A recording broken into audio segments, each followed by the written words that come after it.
നടനും സംവിധായകനുമായ പൃഥ്വിരാജിന് ആദായ നികുതി വകുപ്പിന് നോട്ടീസ്. പ്രൊഡക്ഷൻ കമ്പനിയുടെ വിവരങ്ങൾ തേടി സഹനിർമ്മാതാവെന്ന നിലയിൽ 40 കോടിയോളം രൂപ കൈപ്പറ്റിയതായി കണ്ടെത്തൽ. ഈ മാസം 29-നകം പൃഥ്വിരാജ് വിശദീകരണം നൽകണം. അശ്വിൻ പാലാഴി വിവരങ്ങൾ വച്ചിരുന്നു. അശ്വിൻ, ഈ പൃഥ്വിരാജുമായി ബന്ധപ്പെട്ട പൃഥ്വിരാജുമായി ബന്ധപ്പെട്ട ക്യാമ്പോ ഈ നോട്ടീസിനെ പറ്റി എന്തെങ്കിലും പറയുന്നുണ്ടോ? ആദായ നികുതി വകുപ്പ് ഈ എമ്പുരാനുമായി ബന്ധമില്ല എന്നല്ലേ പറയൂ? IT അശ്വിൻ പാലാഴി. തീർച്ചയായും ആഷ്മി, 3 വർഷം മുമ്പ് ഇറങ്ങിയ 3 പടങ്ങളുടെ വിവരങ്ങൾ തേടിയാണ്. അതുമായി ബന്ധപ്പെട്ടാണ് ഇപ്പോൾ ഈ 2025-ൽ പൃഥ്വിരാജിന് ഇൻകം ടാക്സ് വിഭാഗം ഒരു നോട്ടീസ് അയച്ചിരിക്കുന്നത്. IT-യുടെ അസസ്മെന്റ് വിങ്ങാണ് കഴിഞ്ഞ ദിവസം ഇതുമായി ബന്ധപ്പെട്ട് ഇതിന്റെ അന്ന് വാങ്ങിയ പ്രതിഫലവുമായി ബന്ധപ്പെട്ടുള്ള രേഖകൾ ഹാജരാക്കണമെന്ന് ആവശ്യപ്പെട്ടുകൊണ്ട് പൃഥ്വിരാജിന് ഇമെയിൽ മുഖേന ഒരു നോട്ടീസ് അയച്ചത്. കൊച്ചി വിങ്ങാണ് അയച്ചിരിക്കുന്നത്. ഏപ്രിൽ 29-നകം ഇതുമായി ബന്ധപ്പെട്ട വിശദീകരണം നൽകണം എന്നുള്ളതാണ് പറയുന്നത്. 2022-ൽ ഈ 3 ചിത്രങ്ങളുമായി ബന്ധപ്പെട്ട ഒരു റെയ്ഡൊക്കെ പൃഥ്വിരാജിന്റെ ഓഫീസൊക്കെ കേന്ദ്രീകരിച്ച് നടത്തിയതാണ്. അന്ന് കണ്ടെത്തിയത് അഭിനേതാവ് എന്ന നിലയിൽ 3 ചിത്രങ്ങളിൽ നിന്നും പൃഥ്വിരാജ് 1 രൂപ പോലും പ്രതിഫലം വാങ്ങിയിട്ടില്ല. പക്ഷേ സഹനിർമ്മാതാവ് എന്ന നിലയിൽ 3 ചിത്രങ്ങളിൽ നിന്നായി 40 കോടിയോളം രൂപ അദ്ദേഹം കൈപ്പറ്റുകയും ചെയ്തിരുന്നു.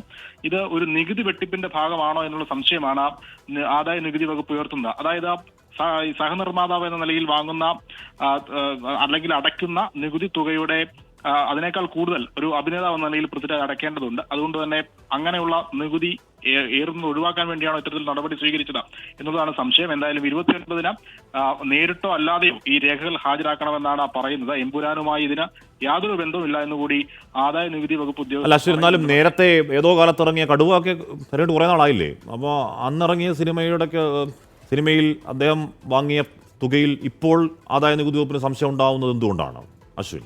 അത് സ്വാഭാവികമായും നിലവിലെ വിവാദങ്ങളുമായി ബന്ധപ്പെട്ട് ഏറെ ചർച്ച ചെയ്തുകൊണ്ടിരിക്കുകയാണ് ഇപ്പോൾ. അത് 2022-ലാണ് കടുവ അടക്കമുള്ള ഈ 3 ചിത്രങ്ങൾ, കടുവ, ഗോൾഡ്, ഒപ്പം ജനഗണമന, ഈ 3 ചിത്രങ്ങൾ ഇറങ്ങുന്നത്. അന്ന് ഇതിൽ പ്രതിഫലവുമായി ബന്ധപ്പെട്ടുള്ള സംശയങ്ങൾ അന്ന് ദൂരീകരിച്ചതാണ്. പക്ഷേ ഈ സാമ്പത്തിക വർഷ അവസാനം മാർച്ചിലാണ് അതിന്റേതായ നടപടിക്രമങ്ങളുടെ ഭാഗമായാണ് വീണ്ടും ഒരു നോട്ടീസ് അയച്ചത് എന്നുള്ളതാണ് പറയുന്നത്. പക്ഷേ 3 വർഷങ്ങൾക്ക് ഇപ്പുറം അങ്ങനെ ഒരു ക്ലാരിഫിക്കേഷൻ എന്തിനാണ് എന്നുള്ളത് സ്വാഭാവികമായി വരുന്ന ചോദ്യമാണ്. നിലവിൽ എമ്പുരാൻ വിവാദങ്ങൾ കത്തി നിൽക്കുന്ന പശ്ചാത്തലത്തിൽ അത് സജീവ ചർച്ചയായിട്ടുമുണ്ട്. എന്തായാലും ആദായ നികുതി വകുപ്പ് നടപടികളുമായി മുന്നോട്ട് പോവുക തന്നെയാണ്. 29-നകം കൊച്ചിയിൽ ഓഫീസിൽ നേരിട്ടെത്തിയോ അല്ലെങ്കിൽ മറ്റേതെങ്കിലും മുഖേനയോ ഈ പണം വാങ്ങിയതിന്റെ രേഖകൾ ഹാജരാക്കണം എന്നുള്ളതാണ് പറയുന്നത്. എന്തായാലും അത് വലിയ വിവാദമായി തന്നെ ചർച്ചകൾ തുടരുകയാണ്. ഓക്കെ, അശ്വിൻ പാലാഴിയാണ് ആ വാർത്തയുടെ വിവരങ്ങൾ നൽകിയത്. നേരത്തെ ജനഗണമന എന്ന് പറഞ്ഞ സിനിമയൊക്കെ തിയേറ്ററിൽ ഓടി ആൾക്കാർ കണ്ടു. അതിനുശേഷം അത് OTPയിൽ ഇറങ്ങി. അതിനുശേഷം അതിൻ്റെ ഭാഗങ്ങൾ ഓരോ മീമും തഗ്ഗും ഒക്കെ ആയിട്ട് ഇപ്പോഴും ഓടുന്നുണ്ട്. മറ്റേ എന്താണ് പൃഥ്വിരാജിൻ്റെ ഡയലോഗൊക്കെ.